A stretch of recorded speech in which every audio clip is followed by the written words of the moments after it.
చిన్ననాడి అన్న ప్రాసన అయ్యిందో కన్యదాని వన్నె ప్రాసన అవ్వాలో అమ్మ చేతి గోరు ముద్ద తిన్నాను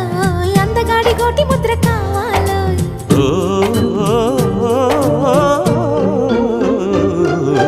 కాస్త నన్ను నువ్వు నిన్ను నేను కోరుకుంటే కోరుకున్న చోట నువ్వు నేను చేరుకుంటే చేరుకున్న చోట ఉన్న దీపం మారుతుంటే ఆరుతున్న వేళ కన్నెకాలు జారుతుంటే